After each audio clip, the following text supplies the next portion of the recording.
Əziz dostlar, Səbinə Bakinka adlı xanımın Facebook səhifəsindən ibrətamiz bir hekayəni sizin diqqətinizə çatdırmaq istəyirəm. Kəndin ən qoca palançısı Məhəmməd kişi ölmüşdü.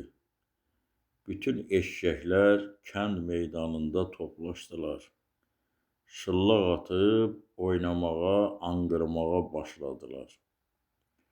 Qoca və xəstə bir eşşək isə divar dibində dayanıb düşünürdü. Cavan eşşəklər onun yanına gəldilər. Xəbərin yoxdur, hər halda palançımız öldü, dedilər. Qoca eşşək acı-acı baxıb dedi, nə olsun ki ölüb? Cavan eşşəklər cavab verdi. Artıq belimiz yaraxora olmayacaq, azad olacaq. Qoca eşşək, necə bir azadlıqdır ki bu? Cavan eşşəklər xorla dedi. Palançı olmayınca artıq belimizdə palan olmayacaq. Çöldə, bayırda istədiyimiz kimi gəzib dolaşacaq. Qoca eşşək gülüb dedi, hamınız ağılsız və axmaqsınız. Bugün sevinib, şıllaq atıb oynamaqdansa, əslində yas saxlamaq, ağlamaq lazımdır.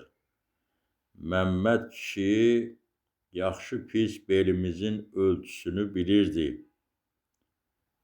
Bizi narahat etməyəcək palanlar düzəltməyə çalışırdı. Sabah bir təcrübəsiz naşı palançı gətirəcəklər. Beliniz yaraxoradan xilas olmayacaq. Ən yaxşısı siz palançıdan deyil, eşşəklikdən xilas olmanın yolunu axtarın. Eşşək qaldıqca belinizə palan qoyanlar çox olacaq.